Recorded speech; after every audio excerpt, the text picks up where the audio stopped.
All right, guys, welcome to Wide Awake News Radio. I'm your host, Charlie McGrath. It is the 30th day of July, Tuesday. We got a great program lined up for tonight, and actually two different guests. I got Gabe Elton of Austin Rare Coins coming on here in just a minute, and then in the second half of the program, Doug Owen's coming on. We're going to talk about Doomcast. A lot of you might have heard our inaugural collaboration effort there. And we're going to explain a little bit about how we came up with the name Doomcast and what that whole thing's about. And you might be surprised by the name would lead you to believe it's all doom and gloom, but it's not. And we'll get into that in the second hour. If you're listening and not one of the folks in chat, get into the chat room, wideawakenews.com. If you want to watch me do this thing live, there's a Justin TV feed, live feed there. You can watch me do this live. Gabe is joining us from telephone here. And real quickly, because we only have Gabe for the first half hour or so, I want to talk a little bit about the economy. I just put up a video talking about catastrophic economic signs are everywhere. And we are truly, we've been negligent a little bit over here with all the NSA and all the other government catching themselves spying on the people of this country and all the other scandals going on. We've been a little bit negligent covering the economy, but the signs, the catastrophic signs are everywhere, and what we're about to see, I truly believe, and I want to get Gabe your impression on this. We are seeing the exact same things we saw in 2007, the same things we saw in 1999, the same rinse and repeat cycle of build up optimism, devastate the economy, and at the end of the day, at the end of that cycle, you have institutions that we now call too big to fail that sit there and transfer their failure onto the people of the world and get more and more of the people's money through direct lending from the Federal Reserve. If we look at some of the headlines of today and compare them to what we saw in 2007, they're the exact same. I'm going to give you a couple examples and we'll get Gabe on here. A rising stock market encourages investors to go deep into debt to buy stocks. Margin debt is once again at an all-time high. Another one. Either markets must continue to rise dramatically to make the loans good, or in a down move, there is going to be tremendous selling.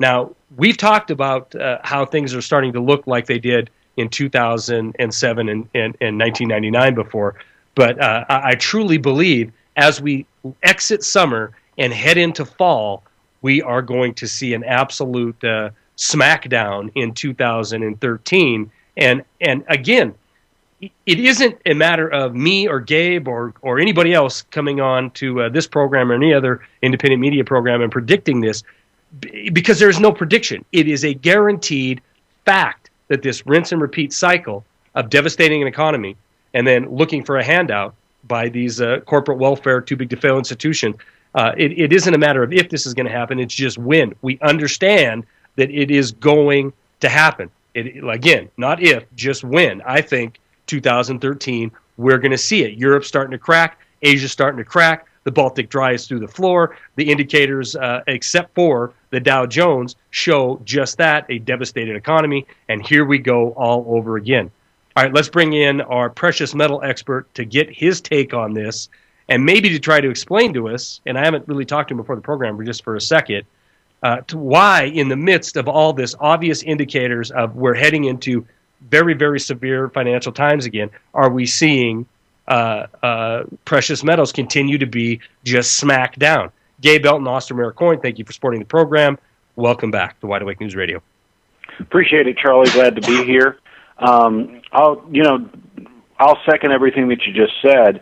And in the background of all of this, while everything that happened in 1999 and everything that happened in 2007 is happening once again, the difference is this time we've doubled our debt over the last 4 years, and we've given trillions to foreign bankers, and the Federal Reserve has spread it out amongst their friends here in the U.S., and this time, I don't think there's anything that's going to get us back from it.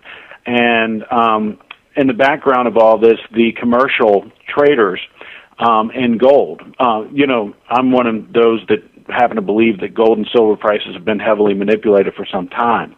However, I'm not going to be able to say that for much longer. during this period of gold's fall since April. Actually, if you go back to 2012, in September of 2012, when the Federal Reserve announced their next round of quantitative easing, since then, the commercial banks, those people who have been having tremendous shorts in gold and silver, and those people who have been manipulating this market for years, have reduced their gold shorts by 75%. They've reduced their silver shorts by 85%, and for the first time since 2001, are in a position to profit. In fact, if gold returns to where it was at the high in 2011, near $1,900 per ounce, one firm stands to make $2.6 billion. Wow. So in the meantime of these huge gold and silver declines, they've been able to get out of their short positions.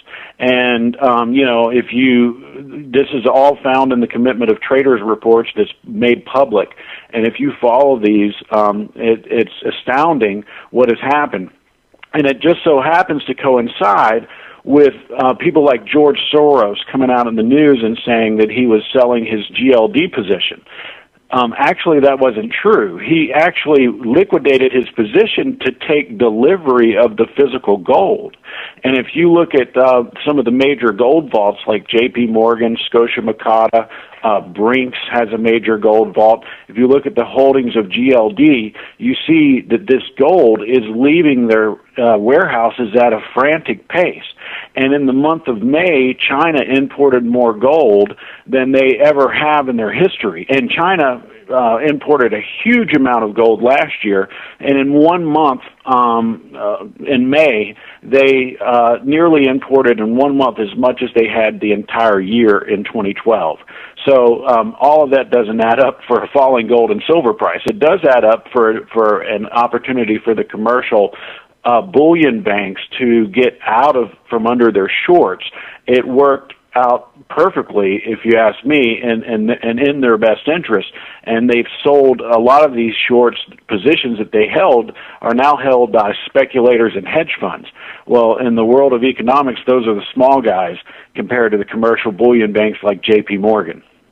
So that all makes perfect sense, but it also, the way you describe that, looks like a perfect setup, right? I mean, because Gabe, I've never figured out or been able to wrap my mind around the notion that we've seen this giant smackdown on precious metals, and not, I mean, gold, silver, platinum, palladium, everything has been over the last months just absolutely hammered. But I can't wrap my head around anything that's happening that would cause this to occur. It isn't like we're not, buying debt at ridiculous rate and printing money at ridiculous rate. I mean, the velocity of money is certainly through the floor, but the creation of money isn't. So, I mean, the scenario you just played out there, it is absolutely perfect for these institutions that would have the power to manipulate it in order to get into a position where it's falling so they could get out of underneath their short positions. Is that what has occurred? This complete manipulation?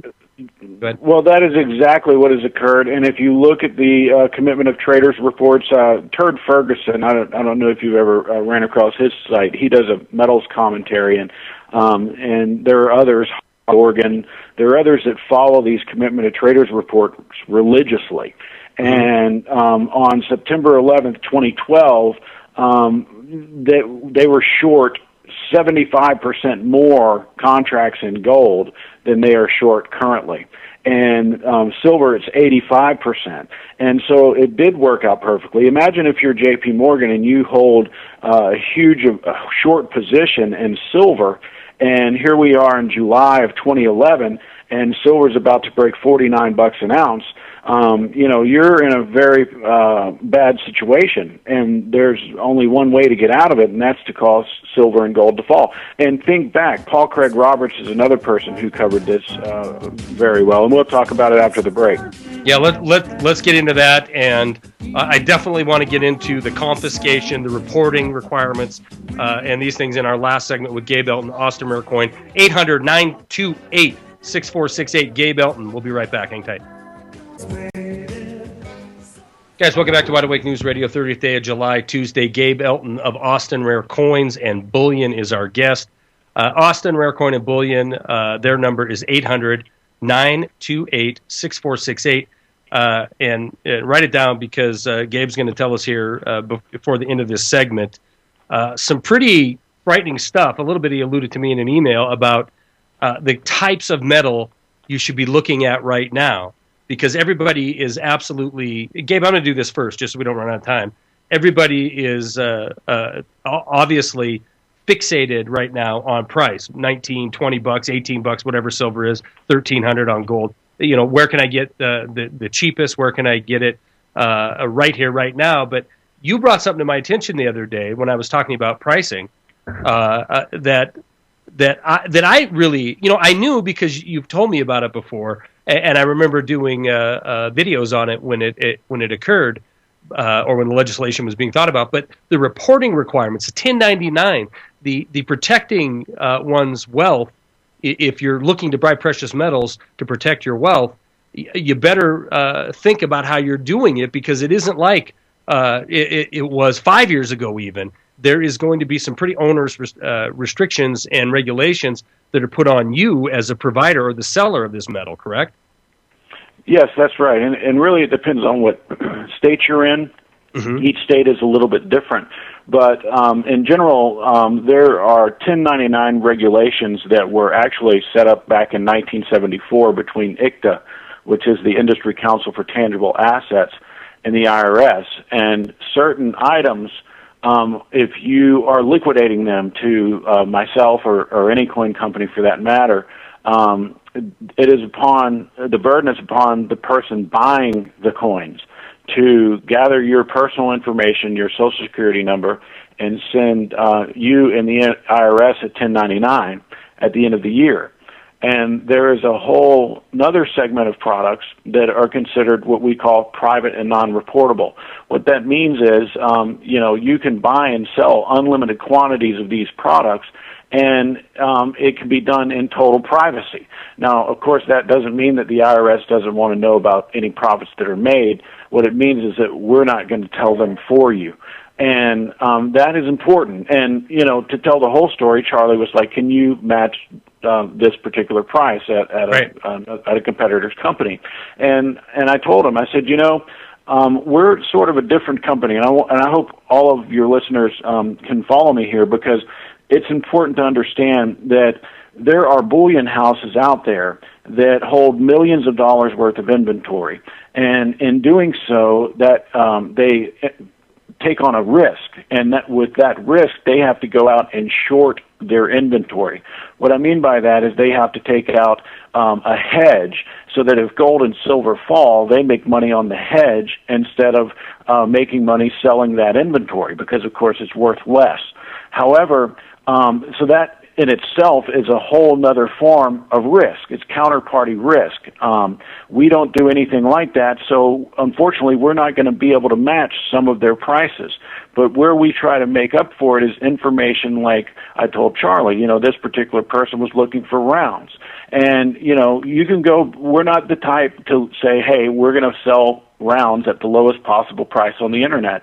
But what we will do is give you some direction and say, do you really want to buy rounds? When you sell me 1,000 rounds within a 12-month period, I have to gather your personal information and report that to the federal government. If you had Silver Eagles or something different, you could sell me unlimited quantities, and we wouldn't have to report it. Another thing that we try to do is work with people on a one-on-one basis to give them pointers in the market. There's many times that I have people that call me that are looking for a Silver Eagle, and I might direct them to a Canadian Timberwolf from the Canadian Wildlife Series back when they were initially released. People who bought those, I had a guy that had 100 ounces of Timberwolves. Mm-hmm. I was able to pay him what he paid for the Timberwolves, and he bought them back when silver was over 30. I was able to get him all of his money back for those Timberwolves and send him 100 Silver Eagles. I directed people into the Hawaiian volcanoes. I have they only minted 20,000 of those coins.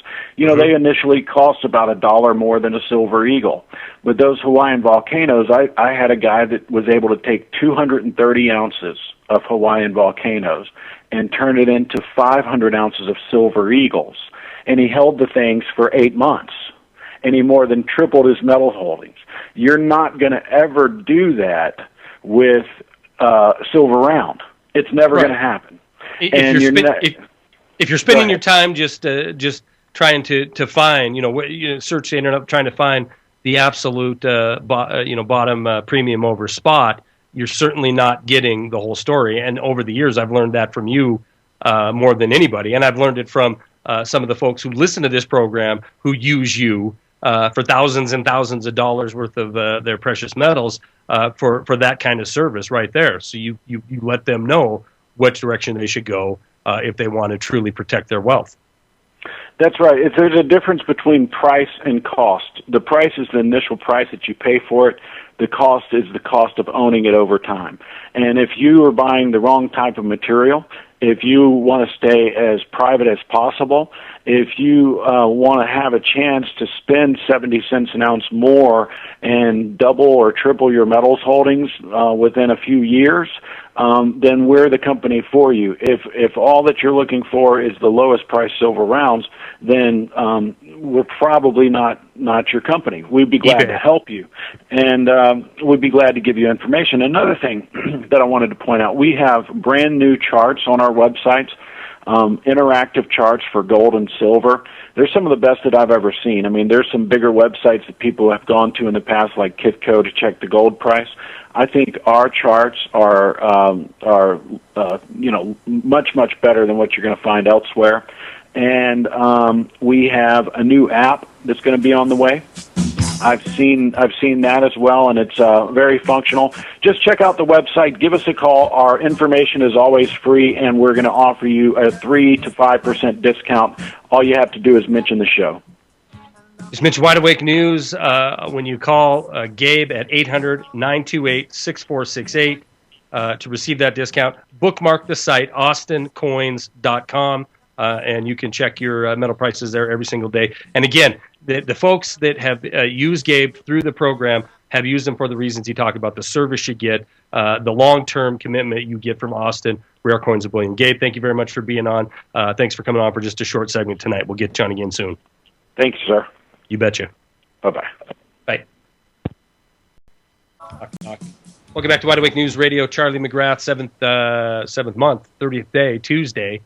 Wide Awake News Radio now brings on our friend from blacklistednews.com, Doug Owen. And before I bring Doug on, I want to thank Gabe for coming on for that short segment to try to break down what's going on in the metal world. Like I said, I mean, the economic indicators I touched on at the top of the program show the exact opposite thing should be happening with metals. That is, it's going to be a very, very interesting next 90 days in the economic world. So give Gabe a call, 800-928-6468. And like he said, if you're looking for the absolute, pennies over premium, lowest price on the web, well, some days you'll find him and he's at, some days you'll find him when he's not. But there's a reason why our listeners consistently go back to him over and over and over again. And some of them have spent tens of thousands of dollars with him. It's because of the service he gives you. Not just to get a quick sale, but long term. All right, our friend Doug Owen, Blacklisted News, my partner in a little project we call Doomcast. We had our inaugural run here the other couple, 2 weeks ago, Doug? 2 weeks ago. Yes, sir. Yeah. And we want to talk a little bit about that. We're putting it up on our sites. We're going to consistently do this minimum of once a month, and I wanted to talk about it, and I know you did too, a little bit tonight as to the reason why. I alluded to this at the top of the hour about Doomcast, and you might be surprised on some of the topics or the way we cover some of the topics that we do. Doug Owen, great response I feel we've got from our inaugural run. As a matter of fact, I'm gonna check the old YouTube channel right now to see how many people we've had to tune into that. I've had about 3,000 listen to that first number one Doomcast we put out there. I know you've had it available on a few different formats as well, correct? How's the response been for you? Let's see, on the Spreaker channel, we have right at 1,300. Stitcher was close to 1,000. I think I have around 257 people or so that have listened to it on my YouTube channel, and that's just the numbers that I can quantify. It's really hard to, I mean, those are just downloads. You're looking at raw numbers, but yeah, so we're about 5,000. I'm going to say roughly ballpark of about, let's say 5,000 people listen to it. And that's conservative. I think it's conservative. Yeah. I mean, but even so, the response, I think some people were a little bit, some people didn't like it. I'm going to say that because they were thought, Doomcast, it was going to be shock and awe in your face. The world's coming to an end, and you and I wanted to do something a little different with this, didn't we? Well, I think that it's just about perspective, and so much of this is subjective. People talk about martial law. It's happening right now in this country. When we talk about economic doom and the people in a perilous fight against many of the economic realities that they had nothing to do with, that is for them individually, as bad as it gets. Yeah, it's an economic collapse. It is their depression, right? Sure. I mean, by all metrics, what we're seeing today in 2013 is worse than the Great Depression in many aspects. No doubt about it. I mean, no doubt about it. The number of people who are long-term unemployed, the number of people who are on the soup kitchen. I mean, the amount of the debt that's being created, the corruption with the creation of debt is far worse than anything we've seen in this country. So, yeah, I mean, it is. You're right. It is a matter of perspective. But I know that one goal that we have that we've talked about is to try to deliver that message to show people that the canned, ready for consumption, cancerous news of the establishment media is not going to ever reflect the true condition of Main Street. We want people to realize they're not alone. We want people to realize there is an ever-growing population that is ready to stand up and take back freedom. But you don't get that impression or that feeling with the establishment media. The problem is when you turn to what has been called alternative media, or we call independent media, you sometimes get a hatchet over the top of your head to try to convince you it's time to wake up and grab your gun and get to the streets. And sometimes that is more damning and more harmful than it is productive. Would you agree? Well, absolutely. Because for a lot of people, it's not about the truth or getting to the truth. It's about pushing your agenda forward, or whatever that may be, or using fear as a tactic to get people to listen to you, to garner attention, to attract certain audiences. So I think that the media's job is to, first and foremost, get to the truth, regardless of where it takes you, even if it's somewhere that you don't want to go. I mean, there's there's plenty of uncomfortable realities for, let's say, I hate to throw people under the bus, but Catholics, understanding that the hierarchical system is an elite pedophile ring. Now, and so there's this want for that not to be true. So people turn a blind eye to many of the things that are realities. And I think that the best approach is to come to honest conclusions and logical conclusions based on information that is real and valid. And so you have a lot of people that unfortunately gravitate towards, I think, alternative media because they feel that they have been wronged by this system, and they are looking for excuses. They are looking for a flock to blood let on. I mean, for a variety of reasons. So I think that it's almost as bad in many instances, and it's hard for just average people to kind of guide themselves through a lot of that quasi truth, quasi alternative media, blogosphere. That can be, I mean, there's lots of great websites out there, and I aggregate news from them daily, but there's a lot of stuff that it's just to get clicks, and, people engage in a little bit of fantasy.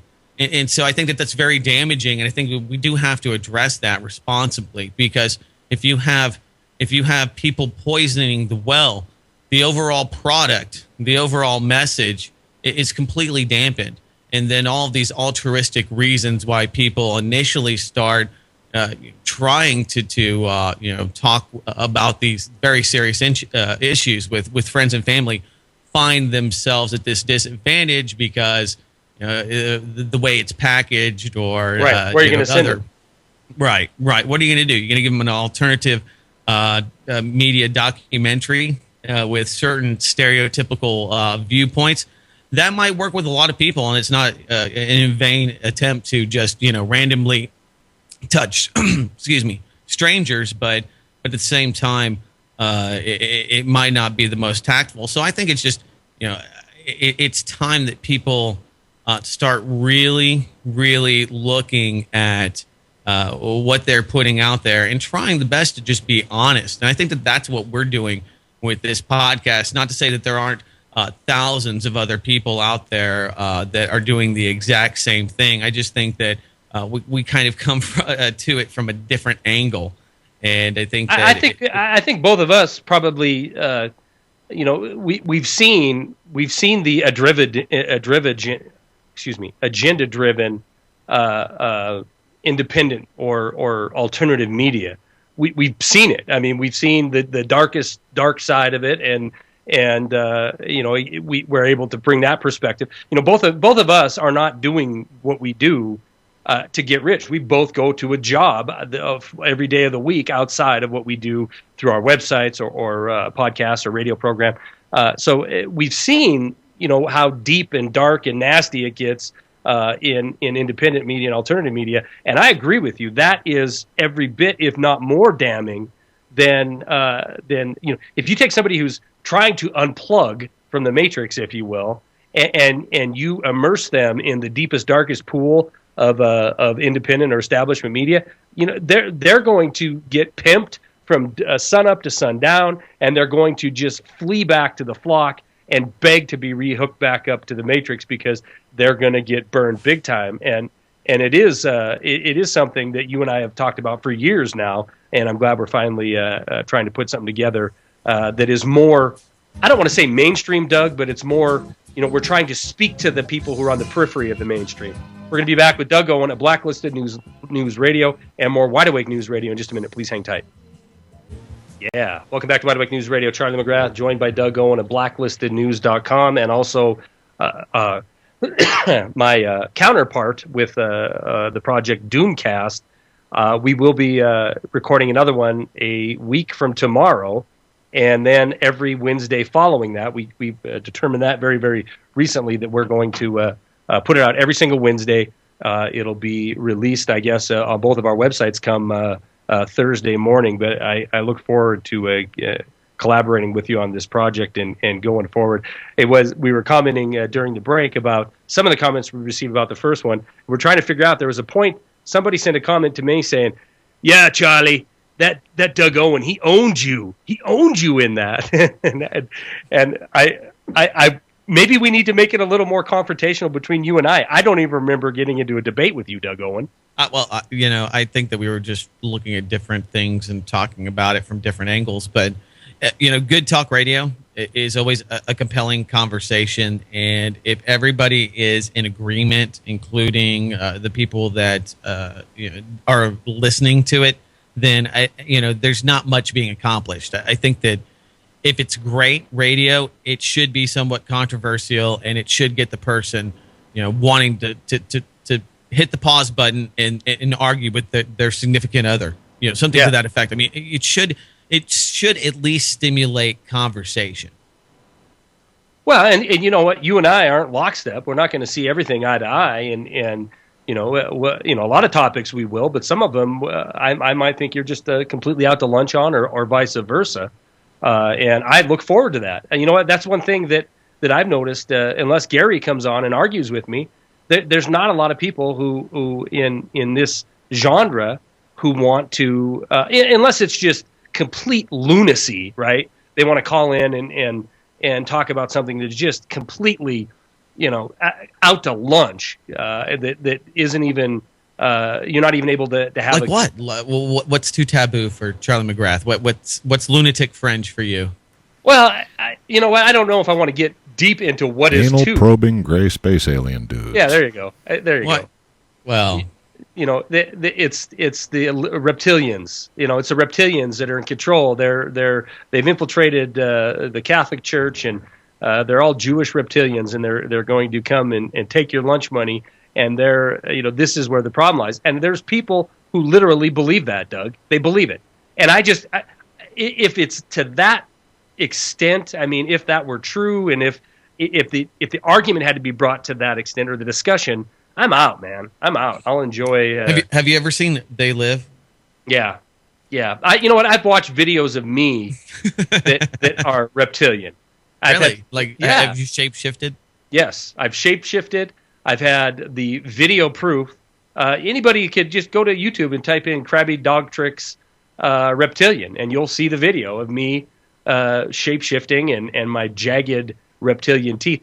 I didn't know how we got to that, but what I wanted to say is, unfortunately, in independent or alternative, there's not a lot of debate or discussion. Either it's everybody's in lockstep, or you get these really crazy, outrageous accusation and claims that you can't hold a discussion over. You and I really don't have that problem. We'll sit and fight about the weather, or we'll sit and have a discussion about the weather. It doesn't have to be lockstep, and it shouldn't be, because it isn't compelling. I think it's a bigger issue, and one that's not unwinnable. But most people want to be right. They don't want to be wrong. They want to find other people that are going to reinforce the things that they already believe.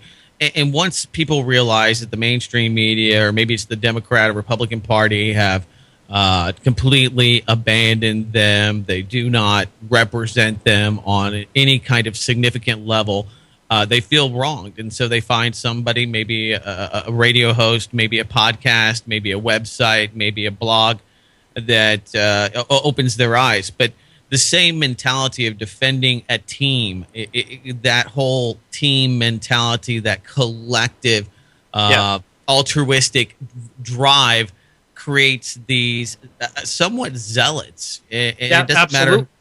Yeah. Absolutely. I agree with that. And that person that has gone from the camp, the sheep camp, and is looking to be in another sheep camp, that is just going to be called independent or alternative media, that, to me, I completely have lost the intent of why I started doing any of this, because I don't want to. If somebody that's plugged into the mainstream or plugged into the pop culture, and they want to unpop from that and then plug into just another one because they've been affected economically, financially, or they are upset by the wars, so they just want to go shuffle into another camp and not think for themselves, that is just as dangerous and just as damning as anything that happens. I mean, it's probably more dangerous and more damning if they'd have just stayed plugged into the pop culture.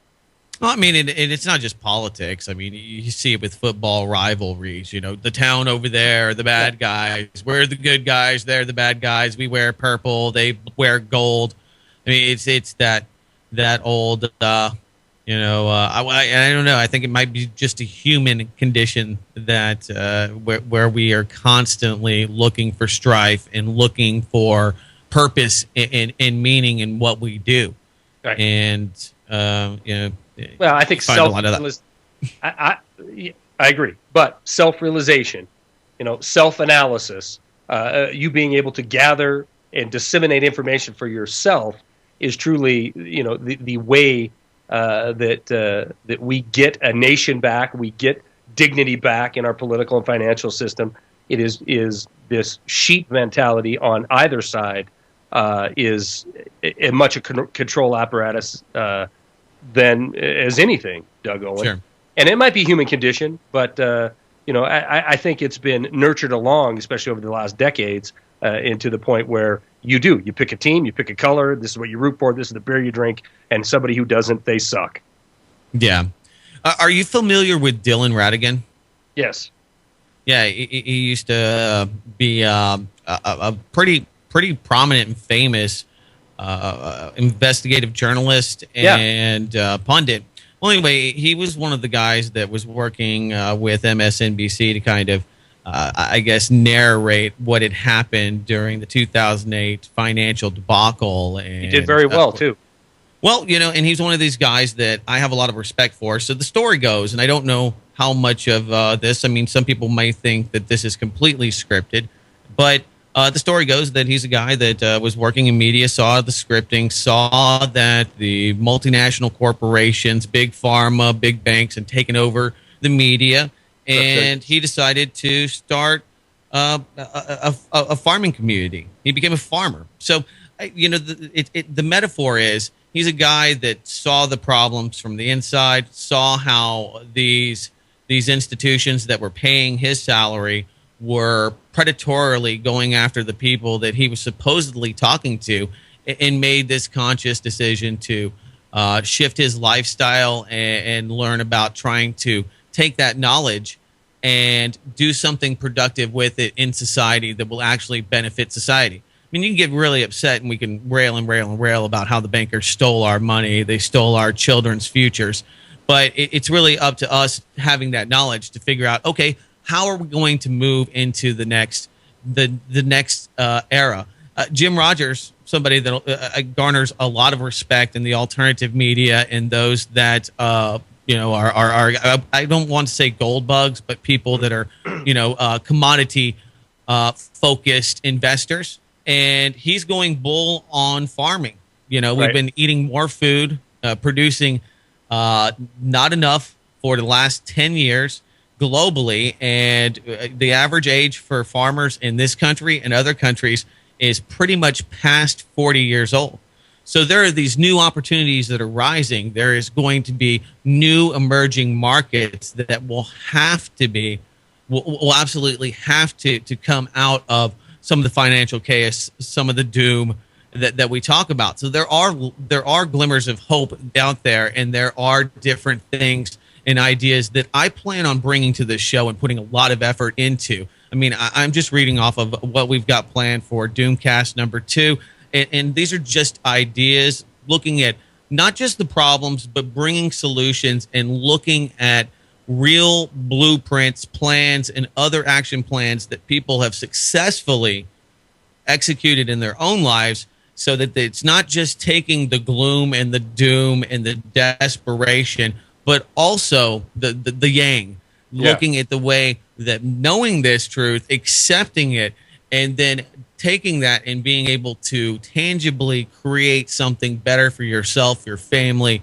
your community, and possibly this country, maybe even the world, or inspire others to do that. So I have high expectations. Go ahead. I wanted to start playing some kind of dramatic music there. The world. We're saving the world. That's what we're doing. You know what?